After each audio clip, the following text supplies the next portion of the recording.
Bienvenue sur Loup-Garou France. C'est parti avec un nouveau témoignage. N'oubliez pas, on a le Facebook Loup-Garou France. Allez-y, venez. Et il y a de plus en plus de monde, donc c'est super. Et puis je voulais vous rappeler aussi qu'on a la boutique. Voilà, la boutique Loup-Garou France, où vous pouvez acheter, vous faire plaisir. Il y a des t-shirts, des sweats, des mugs, des casquettes, des bordels, des trucs. Et c'est une bonne façon de soutenir Loup-Garou France, justement. Bien sûr, on a les dons Tipeee, Paypal, ça aide énormément. Hein. Sans vous, il n'y aurait plus de Loup-Garou France depuis longtemps, hein, je vous le dis. Hein. Donc, merci 1000 fois, 1 milliard de fois à vous, parce que c'est vous qui assurez la pérennité de Loup-Garou France. Vraiment. S'il n'y avait que des viewers, et où ça s'arrête là, il n'y aurait plus rien depuis au moins 6 mois. Je vous le dis. Hein. Donc, tout le temps que j'y passe là, bah, c'est grâce à vous, donateurs. Donc voilà, vraiment bravo et merci de me permettre de continuer à vous faire plaisir. Voilà, on va téléphoner maintenant, parce que on rigole, mais l'heure est grave. Il y a de plus en plus de témoignages, hein. Les langues se délient au fur et à mesure. C'est parti.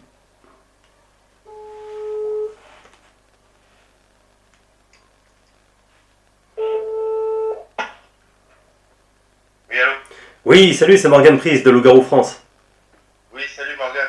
Merci beaucoup de témoigner pour la chaîne, c'est vraiment super. Alors tu as eu affaire à ce que tu penses être un loup-garou et on aimerait bien que tu racontes ton histoire. Oui, bah alors en fait, c'était il y a longtemps de ça, hein, ça va faire 22 ans cette année. Ouais. C'était la date, c'était le dernier week-end du mois de juillet, ça m'a marqué. Hein. Et en fait, on était parti avec mon cousin voir ses grands-parents. C'était où? Donc, c'était dans l'Aisne, C'est département 02. la ville ou le village le plus proche? Alors le village s'appelle 6 la commune. 6 la commune, d'accord. Ça s'écrit comment 6? Alors 6 S-Y-S, trait d'union, L-A, trait d'union commune. Très bien, d'accord. Voilà. Et il faisait chaud, il faisait super beau, c'était l'été. Et puis nous on s'embêtait un petit peu. Et puis on avait justement un cousin en commun qui lui habitait à une quinzaine de kilomètres de chez ses grands-parents. Et puis on s'est dit, bon viens, on va aller le voir. À cette époque-là, mon cousin avait 18 ans, moi j'avais 17 ans. On n'avait pas encore la voiture, tout ça pour pouvoir se déplacer. Donc on se dit, écoute, on va y aller, on part à l'aventure et on va y aller en stop. Mmh. Donc on quitte ce village, et au moment où on quitte ce village, on fait du stop, il y a quelqu'un qui vient, un petit jeune qui nous prend en stop, qui nous dépose à environ 5-6 km, voire même un peu moins de la fin du village qu'on quitte. Et il nous dit, voilà, moi je vous dépose ici, car je ne vais pas dans la même direction, et l'endroit c'était une fourche. Je dis ok, d'accord. Il me dit, vous continuez là sur votre droite, la route qui monte, qui traverse le bois, et vous avez environ peut-être 10 km à faire. Ouais. Ok. On me dit, nous on va refaire un peu de stop, tout ça. Et il commençait à faire nuit là, hein, déjà. Ça y est, la nuit était tombée. Et il nous dépose à cet endroit. Moi j'étais quand même assez content parce que le type il roulait comme un dingue, donc le fait qu'il nous dépose ici, ça m'avait vraiment bien rassuré. Donc on est parti après, en marchant à pied. Moi j'étais complètement content parce que je me dis enfin j'ai plus peur d'être dans cette voiture avec ce mec qui roulait comme un taré. Et puis là on commence à marcher, on s'engage sur cette route, sur le côté droit de la route. Face à nous, on voyait la sortie de la forêt, mais ça faisait comme un petit point bleu, c'était super loin, il y avait environ 2-3 km. Et puis on marche comme ça, puis on discute, alors je sais plus vraiment de quoi on discutait, certainement du trajet qui nous restait à faire, tout ça. Et puis d'un coup, on entend sur notre droite, en plein milieu de la forêt, un hurlement.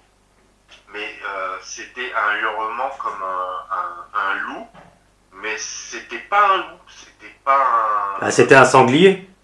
Ah non. Bon, moi je suis chasseur, j'ai eu un domaine de chasse, les sangliers j'en ai eu 13, 14, 15, leur donner à manger. Je connais très très bien le comportement des sangliers. Je te garantis que c'était tout sauf un Alors, sanglier. certains vont te dire automatiquement, c'était un brame. Non, un cerf qui brame, je suis chasseur. Moi-même, des fois, j'essaie d'imiter le brame pour justement me faire entendre de ces cerfs en période de septembre-octobre. Ce n'était pas un cerf qui brame. Non, Donc tu connais très très bien la faune alors. Exactement, je sais repérer les traces au sol des différents animaux qu'il y a dans nos contrées, leur lieu de gagnage.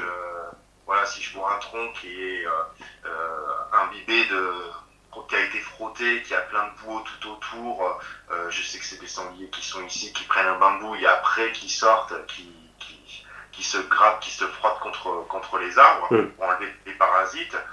Même le cri du chevreuil, les gens me disent ah, j'ai entendu des chiens au milieu du bois au mois d'août. Non, c'est juste. Donc là, tu es fort. Là, tu es formel, ça ne ressemble à rien de ce que tu connais de la faune, quoi. Ah, rien du tout. Et c'était pas non plus un chien qui hurle à la mort. Rien à voir. C'était pas un chien loup, c'était pas un loup. Le hurlement, on l'a entendu pendant environ 1 minute. Quand ce hurlement a eu lieu, on pouvait facilement deviner la cage thoracique de l'animal. Hein, c'était pas quelque chose de paranormal dans le style voilà, c'est un fantôme, c'est je ne sais pas quoi. Non, c'était quelque chose qui existe, qui est animal, qui est bestial. On pouvait s'imaginer très facilement la cage thoracique du bestiau, et je pourrais même te dire que comparé, je sais pas moi, par exemple à Schwarzenegger qui a une grosse cage thoracique, c'est un minus lui à côté. C'est un minus, ça dégageait une puissance, c'était quelque chose d'extrêmement rauque, de grave. J'ai jamais entendu ça de ma vie. Ce hurlement s'apparente le plus à quel animal? À un loup, mais même je veux dire, j'ai déjà entendu des loups hurler, mais même un loup à côté c'était petit. Un loup c'est puissant, mais là à côté c'était pas pareil. Est-ce que tu arrives à identifier approximativement la distance? Où c'était à côté de moi, oui, c'était à environ entre 15 et 30 mètres. Ah oui, donc c'était pas loin, ouais. Oui, oui, c'était vraiment à côté, vraiment à côté, et c'était pile poil à notre hauteur. C'était pas un petit peu sur la droite, un petit peu avant, peut-être à 5, 6 ou 10 ou 30 mètres devant nous ou derrière nous. Non, c'était à notre hauteur. Alors, qu'est-ce que vous faites à ce moment-là? Alors à ce moment-là, quand il y a ce hurlement bestial qui surgit, qui déchire ce silence-là, nous, qu'est-ce qu'on fait? Instinctivement, on arrête de discuter. On ne parle plus, on se tue, et on commence à dévier par instinct, certainement, par instinct de survie et par la peur. On commence à dévier, on était sur le côté droit de la route, on commence à dévier sur le côté gauche de la route. Et à ce moment-là, moi, je pense dans ma tête, et lui a pensé exactement la même chose que moi. C'est ce qu'il m'a dit après par la suite.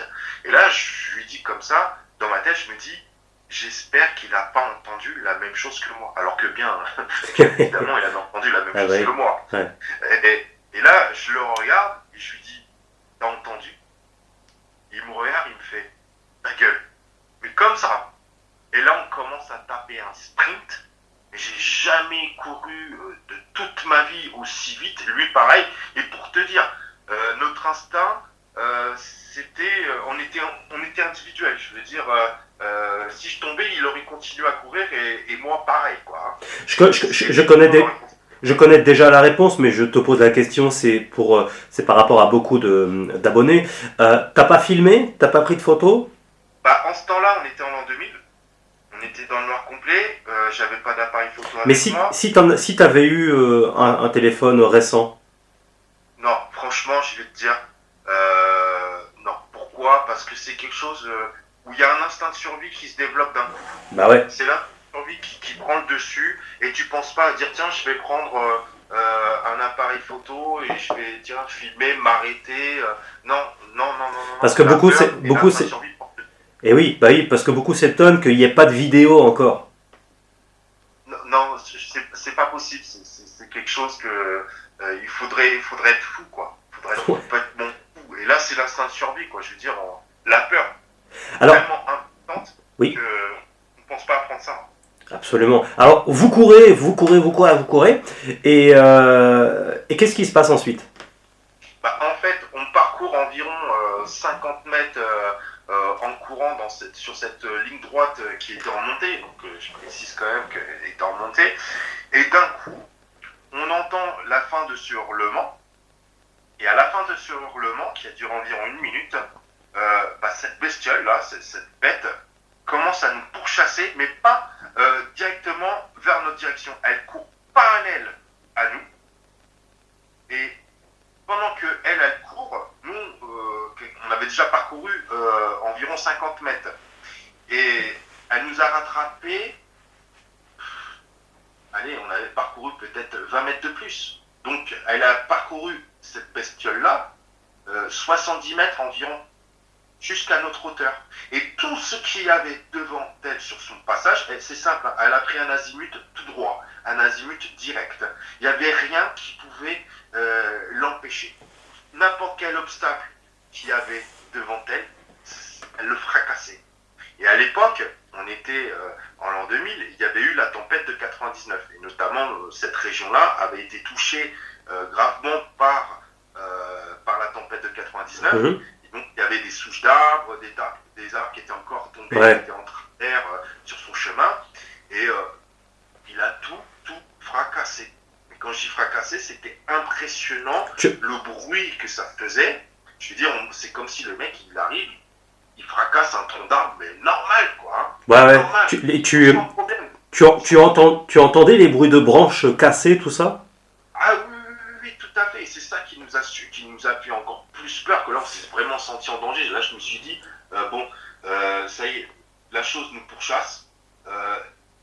Voilà, elle va nous étriper, elle va nous attraper. Pour nous, ça y est, c'est fini, quoi. Je vais mourir à 17 ans. Et lui, mon cousin, il va mourir à 18 ans. À cette époque-là, aujourd'hui, tu es spécialisé dans le survivalisme, donc tu connais bien la faune, tout ça, la flore, et donc tu fais ça depuis de nombreuses années, c'est ça, hein? Alors en fait, voilà, après moi, ce que j'ai fait dans ma vie, c'est que j'ai été parachutiste pendant de nombreuses années, Oui. hein, dans une unité d'élite. Donc j'ai pas mal voyagé dans ma vie, j'ai connu des terrains, des théâtres d'opérations de guerre. Par la suite, après, j'ai été chasseur, à savoir que je suis toujours, j'ai été chasseur depuis l'âge de 5 ans, je suivais mon père, tout ça. Après, j'ai passé mon permis un peu tardivement parce que j'étais pris par mon travail de militaire. Oui.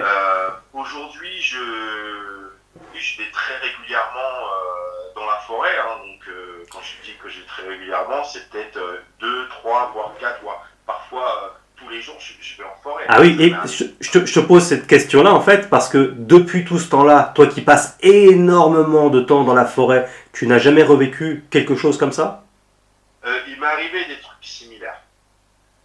Il m'est arrivé des trucs similaires, notamment en 2008, où justement j'étais encore avec ce cousin-là, où on avait décidé de passer 2 jours et 1 nuit dans la forêt et au cœur de la forêt. Et en fait, c'était en Seine-et-Marne, hein. C'était du côté de Lagny-sur-Marne.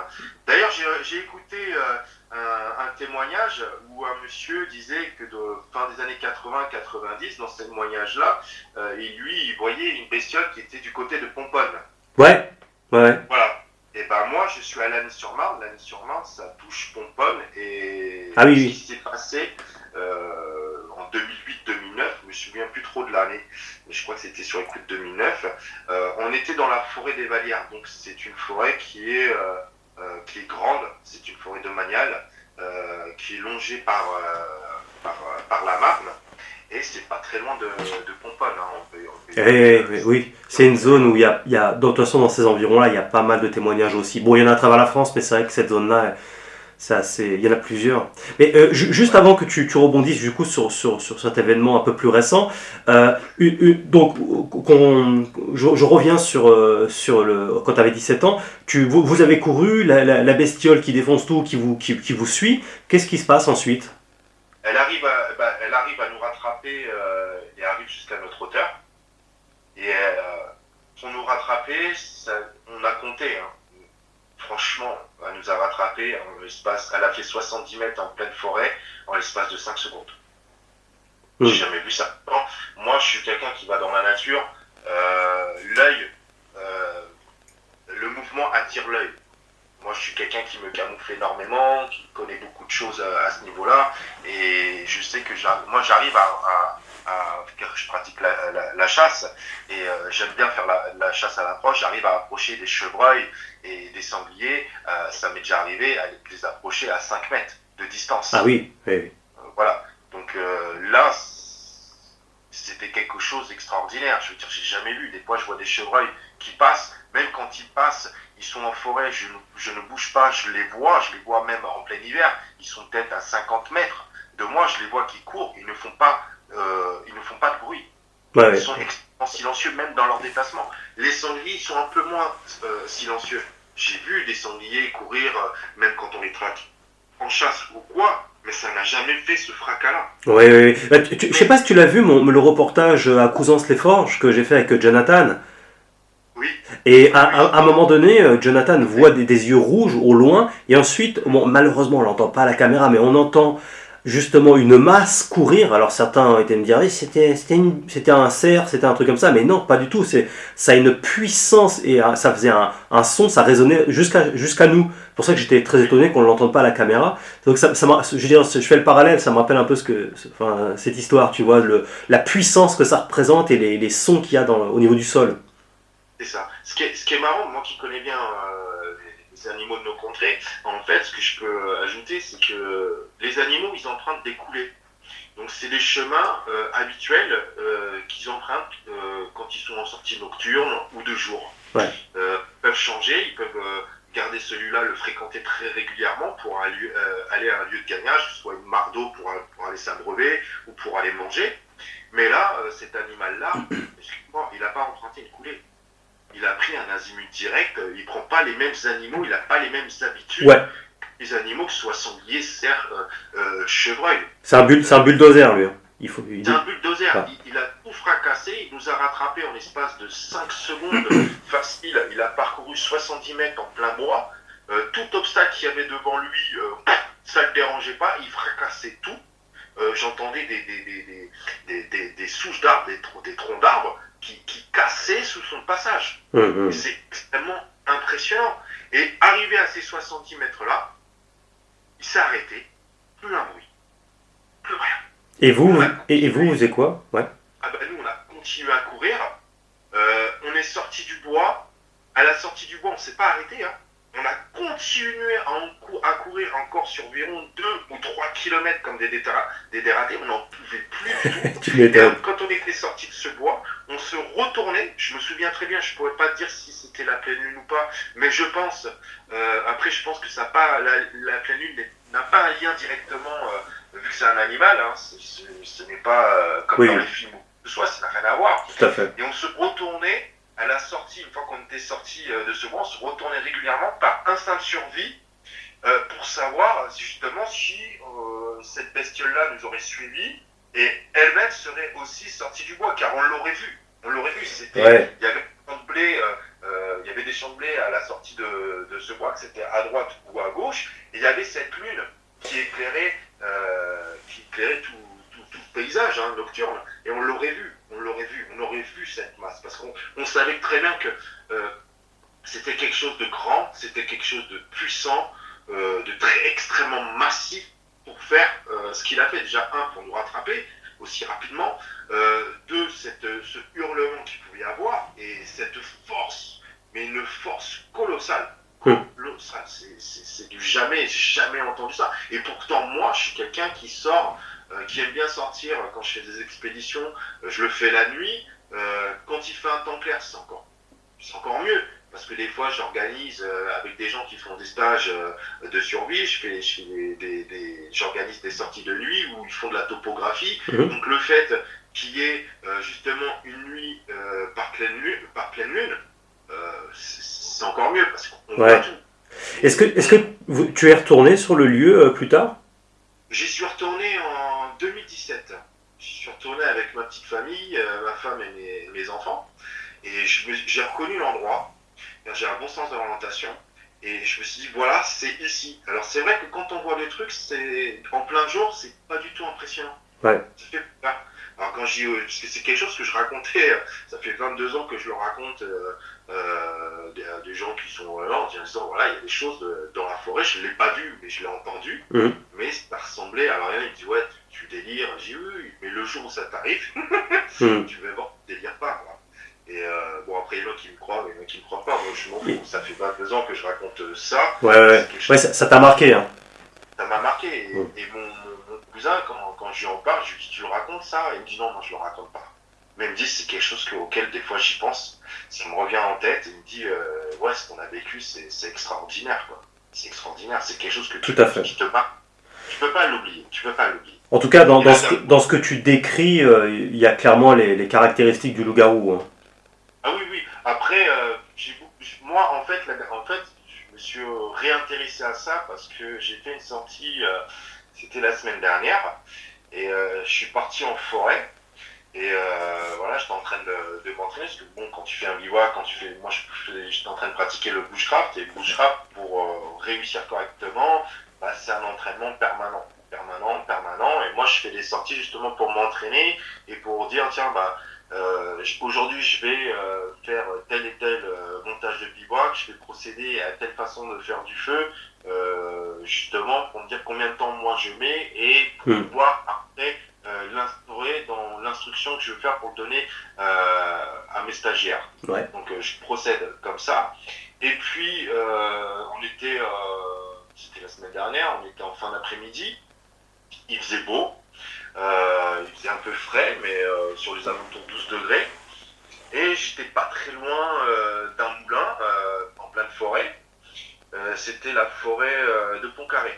Forêt domaniale de Pont-Carré. Donc c'est pas très loin de Lagny. Hein. D'accord. C'est à 10-15 km. Et à ce moment-là, il y a un moment donné, donc moi j'écoute beaucoup mon instinct. Énormément mon instinct. Et à un moment donné, il y a un silence. Il y a un silence qui n'est pas normal. Je veux dire, j'entends plus un bruit dans la forêt. Alors d'habitude, j'entends des bruits de la forêt, même une branche qui craque, d'un petit animal.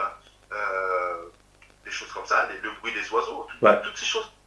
Et là, même le vent, il n'y avait plus de vent. Plus un bruit. Et il y a une odeur qui est arrivée, une odeur nauséabonde. C'est une odeur en fait de chien mouillé, mais extrêmement forte. Alors, chien mouillé, c'est pas agréable, mais là, c'était une odeur de chien mouillé. Elle était particulière, elle était forte. Ouais. Forte. Bon, moi, je sais reconnaître l'odeur d'un sanglier ou l'odeur d'un renard. Il n'y a aucun problème. Et juste auparavant, quand je suis arrivé sur cette zone de bivouac, ça sentait la piste de renard. Mais cette odeur a été vite balayée par cette odeur de chien mouillé. Et à ce moment-là, dès qu'il y a eu ce silence, il y a eu cette odeur de chien mouillé qui est arrivée. Donc j'ai pas pris sur moi, enfin dans le sens je me dirais, je vais commencer à me poser des questions, tout ça. Non, moi j'ai continué à faire ce que j'avais à faire. J'étais dans un truc professionnel, extrêmement bien concentré. Et puis cette odeur qui arrive dans mon nez comme ça, je me dis, ça c'est bizarre, ça commence à être un peu trop entêtant. Et à un moment donné, je me lève et je fais justement attention à ça, c'est qu'il n'y a plus un seul bruit, plus rien, tout est calme, mais un calme, c'est un calme qui n'est pas rassurant, c'est un calme pour te dire fais attention. Et je suis pris d'un coup d'un petit frisson, et il y a ma voix intérieure qui me dit comme ça, écoute, t'es pas le bienvenu, plie bagage et tire-toi de là. Et je me sentais observé, il y avait quelque chose qui m'observait. Donc là, j'ai plié bagages. La nuit a commencé à tomber. Quand on arrive dans la forêt, à un moment donné, la forêt, la lumière change. Quand on arrive en forêt, à un moment donné, quand il fait beau tout ça, la lumière, elle devient bleutée. Ouais. Et à ce moment-là, on sait qu'il nous reste 10 minutes avant qu'il fasse nuit noire. Et justement, il commençait à faire cette lumière-là, cette lumière bleutée. J'ai senti quelque chose d'oppressant. J'ai plié bagage.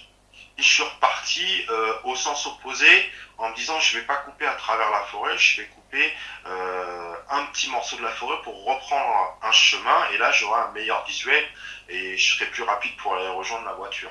Hmm. Donc, et par rapport à ça, après, ce qui s'est passé, c'est que quand je suis revenu chez moi, je me suis dit, tiens, ça m'a rappelé justement cette histoire de l'an 2000.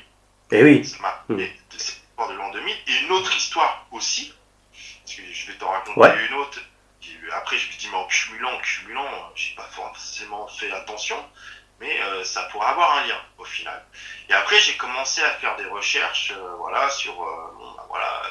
Alors, je suis tombé sur le Dogman aux États-Unis, tout ça, et après, je suis tombé sur toi justement, sur les témoignages qu'il y avait. Mhm. Donc moi, je n'ai pas eu l'occasion de voir physiquement, et franchement, j'espère pas le voir, le truc, à moins que je sois armé d'un calibre 12, ou je Ouais. te dis la vérité, si je suis armé d'un calibre 12, que ce soit un pompe ou quoi que ce soit, la chose serait face à moi, j'enverrai la soudure. Ouais. Je le dis, ouais, si j'ai 7 cartouches dans le magasin, les 7 cartouches, je l'envoie dans le Si, feu. si, si, Je ne même, chercherai pas, même s'il t'attaque pas. même s'ils ne m'attaquent pas.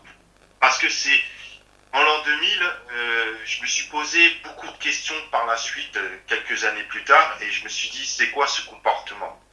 Et en fait, je pense que quand nous, on était sur le long de cette route-là, ce qui s'est passé, c'est que on était à un moment donné, nous, on ne savait pas, mais lui, il nous avait senti, avait capté notre présence, et on était sur son territoire. Et il était certainement en action de chasse, et on n'était pas les bienvenus. On était, alors soit comme des proies, soit comme des individus qui, voilà, Des intrus. Oui, parce que c'est vrai quand même que majoritairement les loups-garous n'attaquent jamais l'homme, quoi. Enfin, c'est très rare. Il y en a, mais c'est rare. C'est rare. Voilà. Hmm. Donc, Mais par contre, ils après, chassent. Oui, ils chassent, ils peuvent faire peur, tout ça. Oui, oui, tout à fait. Bah, c'est un peu comme les loups. c'est ça.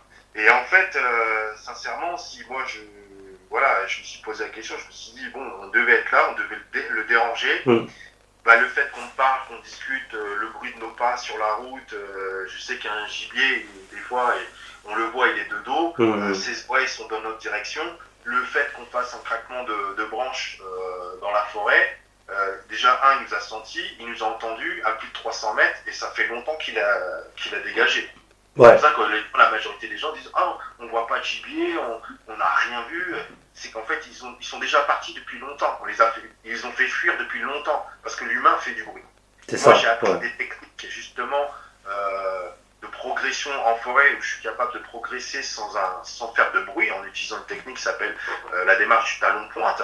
Donc, je suis un peu recroquevillé, mais comme un félin, hein, Mhm. comme un prédateur. Et là, voilà, je prends en compte le sens du vent, je prends des vêtements où, en général, je les laisse 24 heures dehors, histoire qu'ils prennent l'odeur de dehors. Je ne prends pas de douche avec du savon type Axe ou des choses comme ça.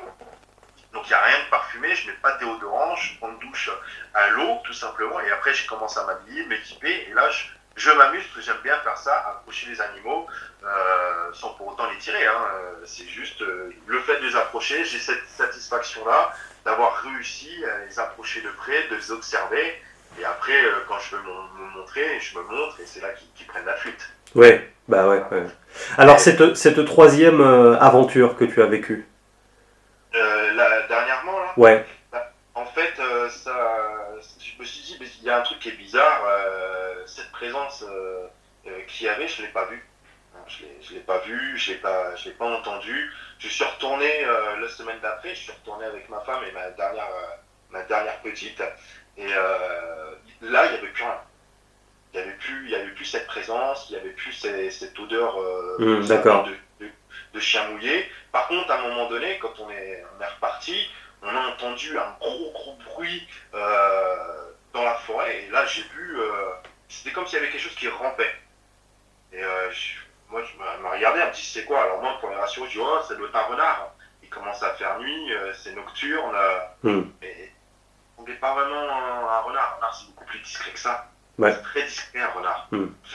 Et pareil, moi je me suis arrêté, je me dis bon bah, s'il y a un sanglier, moi, ça m'est déjà arrivé de marcher en forêt, d'entendre du bruit, hop, je m'arrête, et je vois le sanglier qui saute le fossé, qui traverse la route, et puis il y a le reste de la compagnie qui suit. Ouais. Là, non, ça s'est dirigé vers nous, s'est arrêté. Et là, j'ai repensé à cette troisième situation que j'ai vécue et je me suis dit non, là, on continue, on trace notre route. On trace notre route. On cherche pas à savoir. On cherche pas à savoir. Ça marque, hein, c'est quelque chose qui marque. Ouais. Oui. Mais il y a une autre fois aussi, je voulais te dire, Oui. pour revenir à ce que je te disais en l'an 2000, moi je me suis reposé beaucoup de questions. Comme je te dis, je pense que cette bestiole-là a voulu nous faire peur, car on était sur son territoire de chasse. Lui devait être en action de chasse. Et le fait qu'on soit là, on a dû peut-être faire fuir son gibier. Et il a voulu tout simplement, par intelligence, hein, je dis bien par intelligence, ça a démontré l'intelligence qu'il avait. L'air de dire, vous me dérangez, je vais vous faire peur. Par un hurlement, je vais vous montrer que moi, le hurlement, je l'ai pris comme un signe d'appartenance. Voilà, c'est mon territoire ici. Ouais. Vous n'êtes pas bienvenus. C'était un moyen de communiquer avec nous. Et au moment où il nous a fait fuir, n'importe quelle personne aurait pris ses jambes à son cou et serait parti en courant comme nous on a fait. Ouais. Et après, le fait de nous pourchasser comme ça, pas directement, mais indirectement, l'air de dire, regardez, vous courez, vous prenez la fuite, moi aussi je cours, et regarde la vitesse à laquelle, rends-toi compte à la vitesse à laquelle je peux te rattraper. Et tout ce qu'il y a devant moi, regarde, je fracasse tout, il n'y a aucun obstacle qui peut m'arrêter pour te montrer la force physique que j'ai. La force physique. L'air de dire, c'est moi le patron. Ouais. C'est un peu ce que tu as ressenti. De dire, c'est le patron, l'air de dire, s'il était en face de moi, je pense qu'il rigolerait avec un sourire narquois, l'air de dire, regarde-moi bien, quoi. Ouais. Tu vois, c'est moi qui suis plus fort que toi. Si je veux, je fais ce que je veux de toi. Ouais. Il y a cette puissance. Il y a cette puissance. En tout cas, malgré bien qu'il soit particulièrement imposant, il y a quand même il y met quand même une limite, puisque sinon il vous aurait attaqué directement et dépioté. Donc effectivement, tu pouvais être potentiellement, effectivement, comme tu dis, être sur son territoire à un moment, au mauvais moment, et effectivement, dans le but de vous chasser aussi, quoi, de vous faire peur, de vous chasser, c'est pas impossible. Oui. Ouais, d'accord, ok, c'est intéressant. Oui. Il y a une autre histoire, comme je disais, c'était la deuxième fois que ça m'était arrivé. Ouais. J'étais justement dans la forêt des Bagnards, à côté pas très loin de Pomponne. Donc c'était une forêt domaniale. On s'était enterré assez profondément dans la forêt. Ouais. Donc on n'a pas été du tout, c'était un week-end, on n'était pas du tout dérangé par l'humain en lui-même. Il y avait juste mon cousin et moi, et justement, il me disait, tiens, tu peux, par rapport à ce bivouac-là, est-ce que tu peux m'apprendre quelques techniques que tu as appris de l'armée, comment on fait un bivouac, toutes ces choses-là. Je dis, ok, vas-y, c'est l'occasion, viens, on y va. Et on part et on décide de passer une nuit sur le terrain. Donc là, moi, j'ai fait une technique de feu qui s'appelle, à savoir que c'est interdit de faire des feux en forêt, mais bon, là, on l'avait fait, notamment. Donc on avait utilisé une technique qui s'appelle la technique de feu commando, c'est-à-dire que c'est un trou en forme de chaudron qu'on fait dans la terre, avec un tunnel d'aération. Donc c'est un feu qui est indétectable. Pour voir le feu, il faut se situer au-dessus du feu. Ah oui, d'accord. Donc là, je lui ai dit, le fait de faire cette technique-là, on est extrêmement bien camouflé par rapport à l'humain, on ne va pas être détecté, on ne va rien voir de ce qui se passe autour de nous, et on risque d'attirer pas mal d'animaux. Donc je dis par rapport à ça, à l'armée, ce qu'on fait, c'est qu'on monte des gardes. Donc tu prends 2 heures, et moi je prends 2 heures. Et moi j'ai eu beaucoup de matériel, je lui dis, on reste en relation talkie-walkie avec une oreillette, et un connecteur déporté. Et je dis, s'il y a quelque chose, tu me dis le mot contact. Et là, à partir de ce moment-là, moi, je vais me lever et de mon petit bivouac, de mon petit abri, et puis on va essayer de déterminer à deux potentiellement la présence qu'il pourrait y avoir. Il me dit, ok, d'accord, pas de problème. Et en même temps que je lui dis ces consignes-là, on entend au loin un bruit. Moi, j'avais reconnu tout de suite. Il me dit, c'est quoi ce bruit? On dirait des oiseaux, on dirait des mouettes qui se battent entre elles. Je dis, non, c'est un sanglier. C'est le bruit d'un sanglier, c'est caractéristique du sanglier. Et j'ai l'impression que c'est un sanglier qui se fait malmener, le sanglier. Mais je lui dis, il se fait malmener, mais ça va pas durer.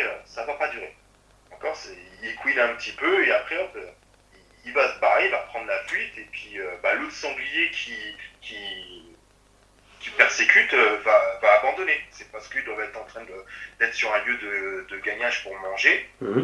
Et c'est le mâle dominant qui doit manger en premier. Et si le petit il arrive, bah, il va se faire dégager. Donc il risque de couiner un petit peu, mais ça va vite s'arrêter. Et il me dit, ah d'accord. Moi, après, je vais pour dormir. Et on entend ce bruit de sanglier justement qui se fait persécuter, ça s'arrête pas. Ça ne s'arrête pas. Et c'était environ à une distance facile de 2-3 km. Donc moi on l'entendait bien, on l'entendait très bien. Il crimait super fort.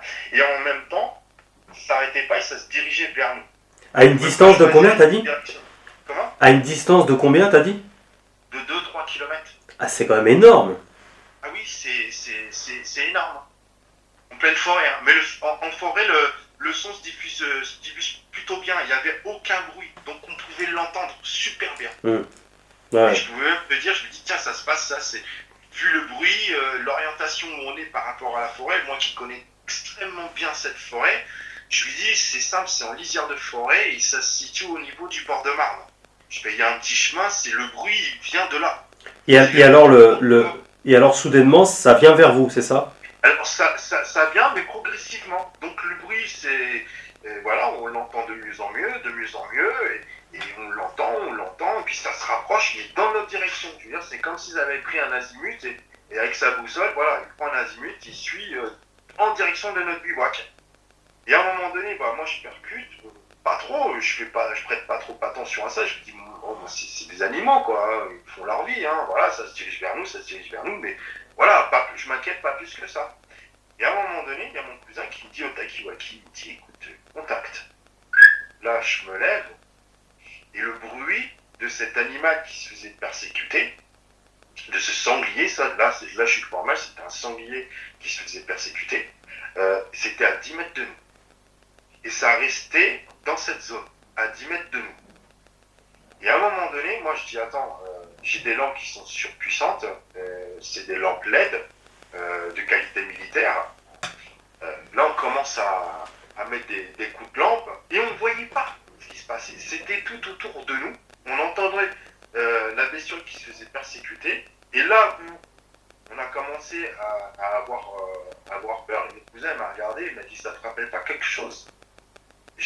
Moi, je dis, mais non. Il me dit, écoute, viens, on se barre. On laisse tout sur place, on se barre. Ah, je dis, moi, il est hors de question que je parte d'ici. Je ne partirai pas d'ici. Et en fait, à un moment donné, on entend ce sanglier qui se fait persécuter, à droite, à gauche, à droite, à gauche. Ça n'arrête pas de faire des va-et-vient, mais avec la lampe, on ne les voit pas. On ne les voit pas. Tu entendais courir à travers les branches? Ah, j'entendais courir à travers les branches. Et attends, le pire, c'est quoi que j'ai entendu? C'est que j'ai entendu, moi, comme je dis aux gens, je leur dis, imagine, tu as un humain qui est en face de toi. Il claque des dents. Tu vas l'entendre. Si tu mets cette personne-là, cet humain-là, à 10 mètres de distance de toi et qui claque des dents, tu vas pas l'entendre. Bah non, je vais pas l'entendre. Bah j'ai là, la chose qui persécutait le sanglier a claqué des dents et elle est à environ 10 mètres de nous, entre 10-20 mètres de nous. Et on l'entendait claquer des dents. Là, ça nous a impressionnés. On a commencé à flipper. Et pourtant, j'avais fait l'armée, tout ça. Hein. Et après, on a entendu, comme si c'était une cage thoracique, mais quelque chose d'impressionnant, qui se frottait, qui se tapait contre des troncs d'arbres. Et quand je dis tronc d'arbre, c'est pas, tu prends un chêne facilement centenaire et tu imagines une grosse masse avec une grosse bestiole avec une grosse cage thoracique qui se frotte et qui se tape un petit peu le torse. Donc ça rebondissait, le bruit de sa cage thoracique, ça rebondissait. On pouvait entendre, on pouvait déterminer la musculature et l'envergure massive de l'animal. C'est pas que le sanglier en question qui se faisait malmener était frappé contre un arbre? Non, c'était pas le sanglier, c'était la bestiole qui pourchassait le sanglier, qui lui claquait les dents, parce que le bruit, je pense que le sanglier, il devait être blessé. Il devait être blessé. Et en fait, l'animal qui le persécutait, lui, claquait les dents et se frottait et se tapait contre des arbres. Ça a duré combien de temps? 10 minutes. Quand il est arrivé sur zone, ça a duré 10 minutes. Et depuis le début, ça a duré combien de temps, ces hurlements? Ces hurlements de sanglier, là? Ouais. Oh, ça avait bien duré 1 heure. Hein. C'est énorme. 5 minutes, Énorme. 1 heure jusqu'à nous. Hein. Et en fait, après, parce que bon, moi je lui apprenais des techniques d'infanterie classique, donc on avait des airsoft avec nous, on volait pas loin avec ça. Hein. Ouais. Et on avait acheté des pétards pour simuler justement des explosions de grenades, des choses comme ça, et dire voilà, pour se mettre un peu dans l'ambiance. Et je lui dis, c'est quoi, vas-y, viens, sors les pétards qu'on a, on avait des mammouths, des trucs comme ça. Et j'étais clair, et j'allume une clope, et je commence à allumer avec les cigarettes, j'allume les pétards les uns derrière les autres, et voilà, je commence à balancer dans cette direction au moment où on a entendu ce mouvement ce claquement de mâchoire et ce torse, hein, ce tronc, cette cage thoracique se frotter, se taper contre des troncs d'arbres. Ouais. C'était quelque chose de volontaire, comme s'il y avait quelque chose qui me gênait, qui se grattait en même temps. Prenait le temps je veux dire, la proie, le petit sanglier qu'il y avait, c'était un jouet. Il s'amusait avec. Et pourtant, c'était vraiment pas loin, une dizaine de mètres, c'est pas si loin que ça, et impossible de voir quoi que ce soit avec ta lumière. Indétectable. Aucun mouvement n'était visible. On entendait tout. Alors dès que c'était à droite, tac, je mettais ma lampe à droite, hop, c'était reparti déjà sur la gauche. C'était impressionnant. On essayait de suivre comme ça, et on n'a rien vu. À aucun moment t'es venu l'idée de filmer? J'avais pas de... Non, même pas. Non, même pas. Encore une fois, on était pris par cet instinct de survie, ouais. par cette peur. Après, par la suite, on a pris nos téléphones, on s'est dit, tiens, si ça recommence ou quoi. Après, on a balancé les pétards. Le petit sanglier, lui, il est parti en couinant, il a continué à couiner et il est parti dans une direction. Et la bestiole qui pourchassait, lui, a fait 2 fois le tour de notre campement et après a repris la direction du sanglier qui couinait. Ouais. Et après ça c'est parti, ça a continué, on l'a entendu encore longtemps au loin et après on n'a plus rien entendu. Et la bête qui malmenait, je vois pas ce que ça pourrait être d'autre qu'un loup-garou, qui tournait à 2 reprises autour de votre camp, vous l'avez pas entendu, entendu sa respiration ou je ne sais quoi? Non. Rien du tout. Non. D'accord, ok. Non, on a juste entendu que c'était quelque chose d'extrêmement rapide. Quand je dis rapide, c'est une rapidité à couper le souffle. Hein. C'est extrêmement impressionnant.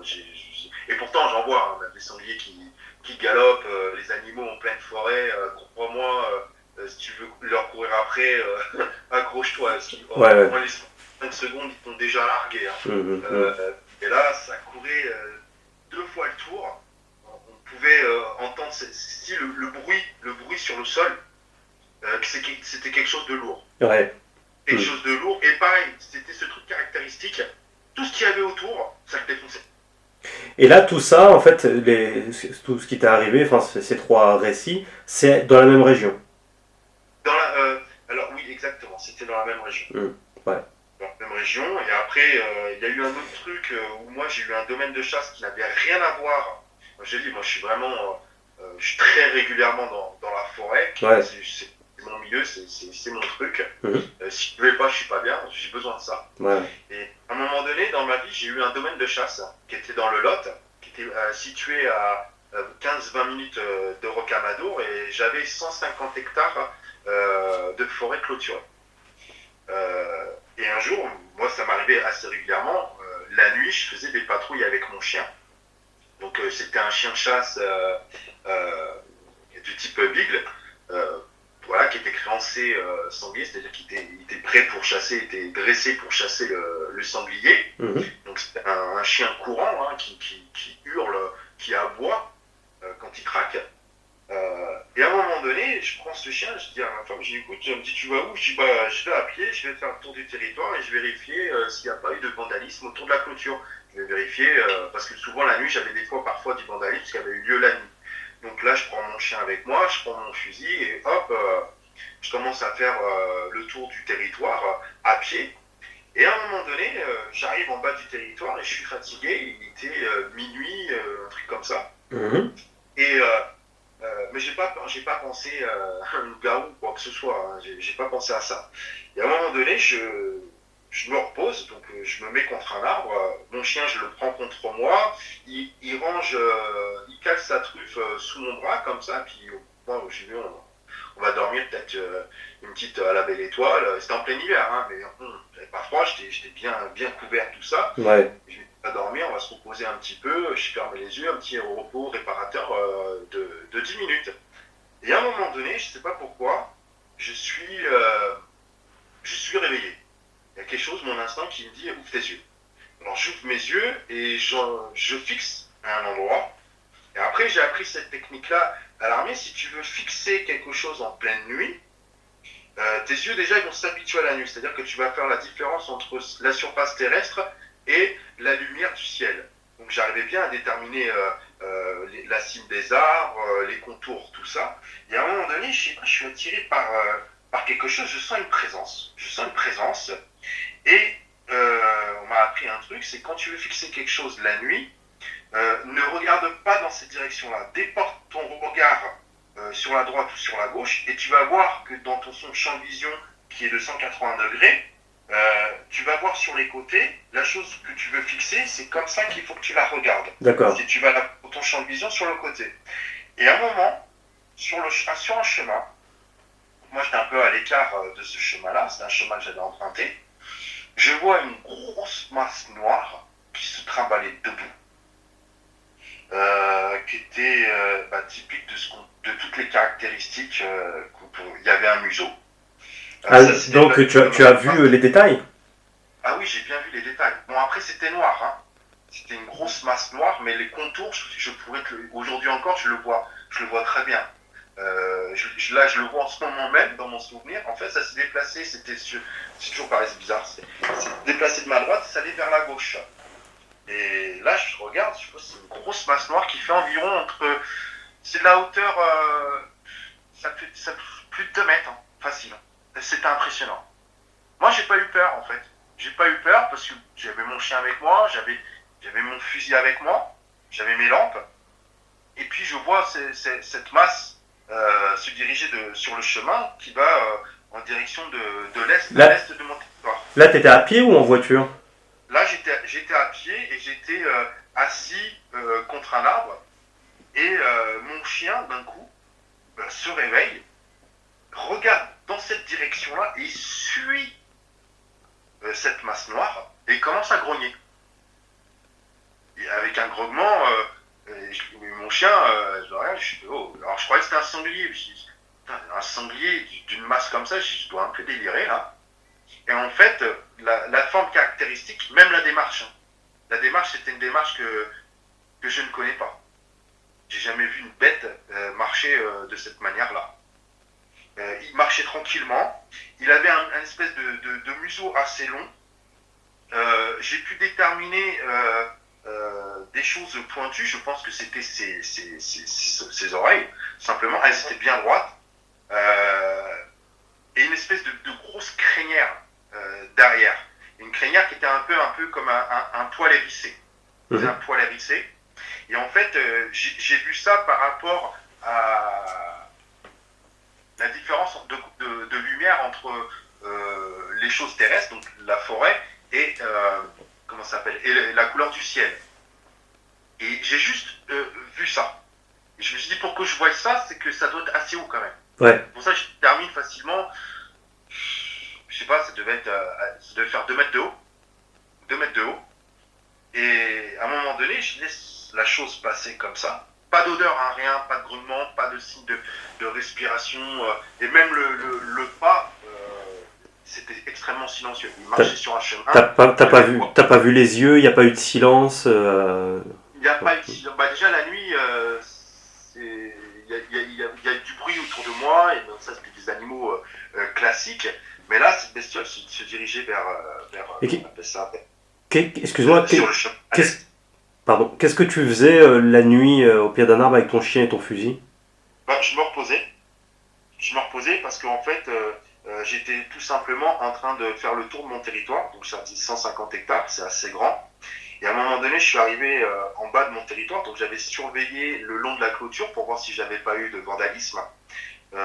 Donc c'était une vérification, je faisais une patrouille de Ah oui, vérification. ah c'est ton territoire, c'est chez toi ou? C'était chez moi, Ah c'était oui, mon oui, territoire. d'accord. Ok. Voilà. J'avais un territoire de chasse et des fois j'avais du vandalisme, la clôture qui était ouverte. J'ai eu aussi c'est ça qui m'avait impressionné à plusieurs reprises. Je me dis, putain, les mecs ils ont abusé. Mais en fait, la clôture là, avait été défoncée comme s'il y avait eu une espèce de bestiole qui était passée à travers, mais comme un TGV, quoi. Il passe et la clôture, ça ne l'empêche pas, quoi. Tu retrouvais, dans ton lieu, là, tu retrouvais pas des cadavres de temps en temps d'animaux ou des Non, pieutés? Non. non, non, non. Il y a des grottes ou des cavités, Il y avait des cavités Ouais, et c'était extrêmement vallonné. C'était dans le Lot et le Lot par rapport aux forêts qui sont ici, les forêts d'Île-de-France, ouais, euh, elles sont extrêmement denses. Ces forêts, les arbres sont pas très grands.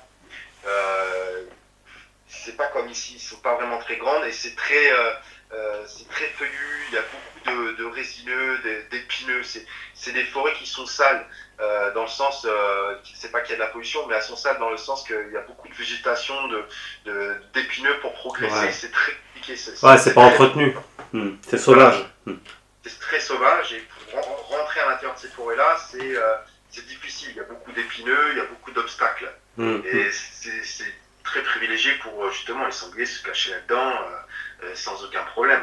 Sans aucun problème. Et en Là, fait, après, on est toujours plus ou moins dans le même coin? là, on est dans le Lot. Hein. Là, on est dans Toujours. le Lot, toujours dans le Lot. Et Ouais, après, ok. justement, je dis bon, bah, moi je suis intrigué, c'est mon territoire de chasse, c'est moi le patron ici, et je me dis, c'est quoi cette bestiole-là? Je vais en savoir un peu plus. Je dis, c'est pas normal. Alors, je dis, c'est peut-être moi qui ai pas bien vu les choses. Et je me dis, tiens, je vais aller voir si je trouve des traces. Alors, je vais sur le chemin. Alors, attends, juste une seconde. Oui, T'étais assis, t'as une lumière avec toi, t'as une lampe j'avais une lampe. en pleine nuit. T'as pas éclairé directement? Même pas. Même pas. Pourquoi? Parce que je me suis dit, tiens, la réaction que j'ai eue, c'est, il m'a pas repéré. Il m'a pas repéré, moi je l'ai Ah, repéré. donc ça t'a inquiété quand même. Ça m'a inquiété, donc je me suis dit, je vais aller voir où est-ce qu'il va. Ce que je voulais, moi je me suis dit, ça se trouve, je me suis dit, c'est un grand bonhomme, hein. C'est un grand bonhomme. Après, je me dis, peut-être il est déguisé. Je Ah, me suis là, il est peut-être dans sa tête. ouais, c'est clair. Et je me Le suis mec dit, bizarre. celui-là, il doit avoir de mauvaises intentions. Ouais, ouais. Et je me suis dit, je vais l'attraper en flagrant délit, en train de créer son vandalisme. Sauf qu'il y avait ton chien qui commençait à grogner, c'est ça? Et mon chien commençait à grogner. Là, je commence à le caresser. Je vois que mon chien, il a légèrement sursauté. Et puis, il me regarde avec un regard où il commence à chouiner, il commence à pleurer. Ouais. Et là, je me suis dit, c'est pas bon. Si mon chien a des réactions comme ça, lui, il sent mieux les choses que moi. On va peut-être commencer à dégager. Mais bon, moi, je suis quelqu'un qui va pas lâcher l'affaire Et comme ça. le loup-garou en question, il était à combien de mètres de toi approximativement? Ouais, 30, 20 mètres. 20 mètres. Ah oui, d'accord, donc c'était pas juste à côté non plus. Ok, Non, non. ok, je comprends mieux. Il était à 20 mètres. D'accord. Donc là, il disparaît dans la pénombre. Moi, j'attends un petit peu. Cette vision, elle a duré combien de temps? Oh, cette vision, elle a duré 10 secondes. 10 Donc, secondes. donc t'as quand même eu le temps, t'as eu le temps de voir un peu sa morphologie, ses bras. Non, ses bras, j'ai pas eu le temps parce que les bras se confondaient, c'était extrêmement noir. Les bras se confondaient avec le noir de la végétation. Et en fait, c'est là que je me suis aperçu que c'était quelque chose de grand. C'est parce qu'à un moment donné, son ombre, enfin l'ombre que j'ai vue, s'est mis en relation avec, si tu préfères, la couleur de la lumière du ciel. Ouais. Un peu bleuté, noir bleuté. Et en fait, c'est là que j'ai vu qu'il y avait une espèce c'était grand déjà, c'était grand, et qu'il y avait un museau avec une grosse crinière et des oreilles pointues. Alors là, je me suis dit, ça, c'est un type qui veut me faire, qui veut me faire peur, qui veut essayer de me faire peur. J'ai dit, s'il se déguise comme ça, il a un problème, ce type, il est malade, il va falloir vite que je le dégage d'ici. Donc, après, je l'ai laissé un peu le temps de partir. Je prends mon chien, je le tiens en laisse, j'ai le fusil sur le côté, puis j'avais pas un calibre 12, hein, j'avais un calibre 308, donc c'est du calibre 7,62. J'avais 10 cartouches dans le chargeur et j'avais une balle qui était chambrée, donc il était approvisionné armé. C'était du calibre 308 américain, en français c'est du 7,62, c'est du calibre de Kalachnikov. Alors, ah oui, d'accord, ce que j'allais dire, parce que moi je connais pas. En gros, tu tires, tu dézingues, c'est ça? Comment? En gros, pour schématiser, si tu tires, tu dézingues tout, quoi, c'est ça? Ah oui, Ok. si je tire, point visé, si je fais le point visé et que je touche, c'est du calibre que j'utilise pour le sanglier. Même ce Ok. calibre-là, Ah oui. je l'utilise pas pour le chevreuil, ça va l'éclater, mais c'est pas Ah grave. ouais, d'accord. Ah oui, Ok. c'est du lourd, hein. Ok. C'est du lourd, Et hein. alors, tu te lèves et tu te présentes vers la créature. Non, pas vers la créature. Ah oui, je vais dans sa direction. Ouais. La créature, elle avait disparu, elle avait continué son chemin. Ouais. Moi, je vais sur le même chemin sur lequel je détermine par rapport à la distance où il est, par rapport à moi. Je me suis dit, il est sur le chemin, il fait pas de bruit.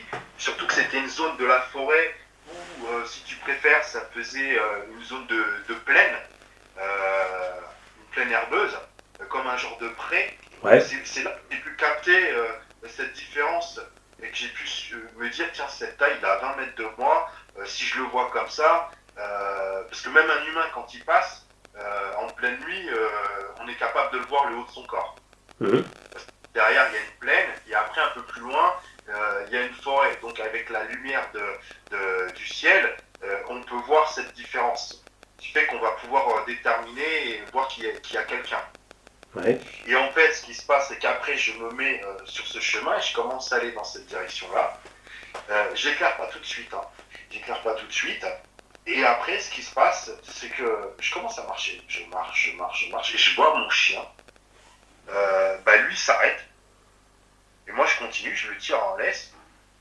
Et lui, il s'arrête. Et quand je passe devant lui, je me retourne comme ça, je le regarde, je dis, vas-y, viens. Il s'appelait Igor. Je dis, viens, Igor, viens. Et là, non, il met ses pattes en avant, il recule comme ça, il chouine. Je vois qu'il a peur. Il ne veut pas aller dans la direction où on a vu cette créature-là. Il ne veut surtout pas y aller. Alors là, qu'est-ce que je fais? Je fais ok, d'accord. Bon, je dis, je vais pas. Je me dis, si mon chien a ce comportement-là, c'est qu'il sent et il détecte un danger. Donc je vais pas aller. Il est là pour me prévenir. Donc je me suis dit, je vais pas aller contre son gré et je vais écouter mon chien. Et en fait, je suis parti à l'opposé de mon territoire. Là, je suis rentré dans la forêt bien profonde et je suis revenu jusqu'à l'habitation où j'étais. Et après, j'ai rien vu d'autre. Est-ce que tu as pensé à. Enfin, je sais pas si tu en as même des caméras nocturnes, à placer des caméras nocturnes. J'avais pensé justement à penser des tropicam. J'en ai placé quelques-unes, j'en avais, mais malheureusement j'ai photographié que des sangliers et que le gibier. Oui, bah, oui, oui. Tu peux prendre des photos, des vidéos aussi avec la tienne? Avec ce que Oui, ouais. ça peut faire des vidéos Hmm. et des photos aussi. Et en général, c'est des trucs qui se déclenchent de nuit. Donc Tout à moi, fait. je les utilisais pour les sangliers et tout ça. Et non, j'ai jamais pris en photo ce genre de créature, quoi. Hmm. C'est l'une des. C'est pour ça que j'utilise beaucoup ça et j'utiliserai beaucoup plus encore dans les temps à venir. C'est que c'est quand même intéressant parce que notre présence n'étant pas là, on peut peut-être capter quelque chose, tu vois, pris sur le vif, mais c'est sûr qu'il faut ce petit bonheur à la chance et puis bah voilà, on va capter forcément des centaines, des milliers d'animaux avant de pouvoir potentiellement capturer des images d'un loup-garou, quoi, c'est sûr. J'y avais pensé en me disant, écoute, va sur un territoire où tu as Ouais, senti des présences comme ça, installe un tropicam, mais il y a quelque chose que moi, en tant que chasseur et qui connais bien la faune, je veux dire, pour mettre un endroit où je veux avoir du sanglier, je vais les mettre sur une coulée, je vais faire un petit tracé avec un peu de maïs, je vais me placer une pierre à sel et c'est sûr que je vais les avoir. Donc je connais leurs habitudes, hmm. je connais leur façon de fonctionner. Mais cet animal-là, il prend pas déjà il prend pas les coulées parce que dans ma vie, je suis jamais tombé sur une empreinte euh, qui pourrait être différente de ce que je connais. Je connais les empreintes de chiens, même de gros chiens, j'en ai vu, Hmm. mais ou de sanglier, ou de chevreuil, ou de cerf. Je reconnais, ou de blaireau, ou de renard, il n'y a aucun problème. Ouais, d'accord. Même les petits animaux, tout ce qui est volaille, le faisan, les poules faisanes, les lièvres, les lapins, il n'y a aucun problème. Je sais reconnaître. Mais j'ai jamais trouvé d'empreinte caractéristique d'un animal que je ne connais pas. Et je me dis, cet animal-là, il n'a pas les mêmes habitudes que tous les animaux qu'on connaît de nos contrées. C'est un prédateur. Absolument. Ouais. Oui, c'est d'ailleurs pour ça que parfois, c'est pas systématique, mais parfois il y a un silence total. On dit que quand il y a un prédateur digne de ce nom, il y a plus il y a plus de bruit en fait. Même les oiseaux se taisent, tout ça, ouais. C'est ça. Et bon, ça par contre, comme tu dis, ce silence, moi ça m'est arrivé plusieurs fois. Ouais. Ça m'arrive assez régulièrement. Après, je me dis, je fais attention et je me dis, non, je suis chasseur, le prédateur c'est moi. C'est ouais. ce que je me dis. Parce que bon, même quand je suis une coulée, en général, je me mets pas sur la coulée en elle-même, parce que là, je sais que c'est pas possible. Je n'obtiendrai rien. Donc, je me mets toujours à l'écart. Je sais qu'il a un comportement de prédateur. Et pour le photographier, je pense qu'il faut réfléchir à... C'est l'inverse de ce qu'on nous connaît. Tu envisages de faire des petites enquêtes de ton côté, un de ces quatre? Oui, ça se pourrait. C'est quelque chose qui m'effraie un peu quand même. Hein. Qui m'effraie un peu. Ah, ça, ouais. Tu me tiens au jus, hein, quoi qu'il en soit, si, de ce que tu fais, de ce que tu as, enfin si tu as quelque chose, ça n'hésite pas. Hein. T'as mon numéro, donc on ne sait jamais. Je vais le retrouver dans tous les cas. Et, ouais. Donc je te disais, il va arriver un autre truc, souvent je te dis, je sors vraiment dans les bois. Et l'année dernière, c'était au mois de janvier. Il nous reste encore, à la caméra, il nous reste encore 7 minutes. Oui, ça va être rapide. Hein. Okay. J'étais parti avec un de mes meilleurs amis. C'est un monsieur qui a 66 ans. Et je lui dis, tiens, cette nuit, j'organise un truc, si tu veux venir avec moi. Je connais un endroit où il y a des tonnes de sangliers. Et je lui dis, je vais te montrer comment je fais pour voir l'approche que j'ai pour voir des sangliers. Je lui dis, c'est des techniques de chasse, mais on ne vient pas pour chasser. Hein. C'est de nuit, ça c'est du braconnage. Ouais. Mais c'est juste pour les approcher. Et je dis, tu vas voir comment c'est marrant, quoi. Moi j'aime bien. Ouais. Il dit, oh ouais, ça va me changer, tout ça. Puis alors on part. Et au moment où on part, on approche, on voit justement beaucoup de sangliers, tout ça. Et il dit, ah ouais, franchement, t'arrives bien, tu te démerdes bien, tout ça, c'est impressionnant. Il m'a dit même à les observer, comment ils sont, tout ça. Et à un moment donné, on a entendu, lui et moi, on était sur un genre de mirador assez grand. Et ça, c'était toujours du même côté de Pontcarré, tout ça. Et on a entendu dans un fourré, là je savais qu'il y avait du sanglier, tout ça, un bruit, un fracas énorme, alors que nous on observait les sangliers depuis peut-être environ une demi-heure. Donc ça allait, ça venait, ça allait, ça venait, ça se regroupait et tout ça. Et je me dis, j'avais placé un peu de maïs et je me dis, ils vont sentir le maïs, ils vont venir, à un moment donné, ils vont venir. Et à un moment donné, il y a eu un fracas énorme. On a entendu tous les sangliers partir dans tous les sens. Et après, la bestiole, elle est partie dans un sens. Et on n'a plus entendu. Les sangliers ne sont pas sur eux. Ah oui, ils ont dû être confrontés face à quelque chose. Quoi. Même mon copain, il m'a dit comme ça, mon ami, il m'a dit écoute, j'ai dit, t'as entendu ça? Il me dit, ouais, mais non. Il dit, là, il me dit, pour faire un truc comme ça, c'est pas un sanglier. Ouais. Je fais, mais si c'est un gros sanglier. Il m'a dit, non, Vincent, c'est pas possible. T'as vu le bruit que ça a fait? Ce fracas énorme. Je dis, ouais, pour moi, c'est une grosse bête, tu vois. C'est une force incroyable, un sanglier. Il me dit, moi, je suis pas. Il m'a dit, c'est pas ça. Et en plus, ce qui était marrant, c'est que, encore une fois, ça n'a pas de relation. Parce que moi, je sortais avec une nuit de pleine lune, pour que ce soit bien clair, pour qu'on puisse les voir. Et là, c'était nuit par pleine lune. Mais là, pareil, on n'a pas vu. On a juste entendu. Donc après, je ne sais pas. Je ne vais pas m'aventurer à dire que c'était peut-être une genre de créature de type loup-garou, comme tu peux dire. Mais voilà. Très bien, ok. Est-ce que tu trouves ton compte sur Loup-garou France? Mon compte? Est-ce que Je me tu, suis est-ce que inscrit à la tu trouves, newsletter. est-ce que tu trouves ton compte sur Ah, Loup-Garou France, c'est-à-dire par rapport aux les témoignages, tout... témoignages. Ouais, Oui, les témoignages, oui. Bah, en fait, c'est par rapport aux témoignages que je me suis dit, bah tiens, pourquoi pas raconter ton histoire que tu as connue, toi, que moi j'ai connue en ouais, l'an 2000, témoigner de ça, parce que je pensais que j'étais peut-être le seul ouais, ouais, bah ouais. en France. Et là, le fait qu'il y ait tous ces témoignages-là, je me suis dit, bah non, là, en fait, je Et peux oui. partager ça. Et ce qui Tu- est marrant, c'est que la plupart des gens qui l'ont rencontré ne l'ont pas entendu hurler comme un loup. c'est vrai, c'est vrai. Il y a quelques témoignages en dehors de même de Loup-Garou France, hein, mais c'est vrai que c'est pas majoritaire, tout à fait. Absolument, ouais. Alors, Non, c'est bien, c'est intéressant. ouais, Oh, tu vas voir, hein, de toute façon, il y a plein d'autres témoignages qui débarquent. Là, au moment où on parle, on est le combien? On est le 24 février. Bon, ça sera en ligne dans quelques mois, hein, dans mars, avril peut-être, avril à peu près, parce il y a plein de témoignages juste avant le tien. ouais. Et tu vas voir, tu vas adorer. Ah bah, de toute façon, je les regarde tous, hein. Moi, Super. j'aime bien.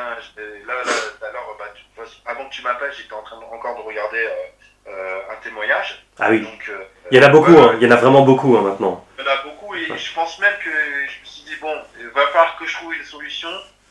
J'irai pas tout seul, je te le garantis. Mais je vais essayer de faire quelque chose pour voir, pour piéger quelque chose. Ouais, carrément. Ça va être un truc de longue haleine, mais pourquoi pas. Carrément, il faut créer une sorte de réseau Loup-Garou France à travers la France. Moi, je peux pas être partout, tu comprends bien. Puis voilà, mais par contre, enfin moi, je prépare plusieurs reportages là pour cette année. Et puis voilà, mais que chacun fasse ça dans son coin, comme il peut. Hein, chacun fait comme il peut, Voilà. mais c'est bien de le faire, ouais, carrément. Ouais. Mais je pense que ça va être assez compliqué à faire parce que Ah je ne oui. connais pas cette habitude. Ah oui, non, mais c'est vraiment pas facile. Hein, quand il y en a qui disent tu devrais faire ci, tu devrais faire ça, fais ci, fais ça, mais ils se Non, rendent pas compte de ce que ça représente. Et puis c'est du ouais. budget, c'est du temps. Enfin, voilà. C'est beaucoup de temps, beaucoup de budget, Ouais, c'est beaucoup de matériel. ouais, ouais. C'est énorme, c'est énorme. Ça prend beaucoup d'énergie aussi. Ah, je te le Tu fais feras pas, pas l'idée comme ça.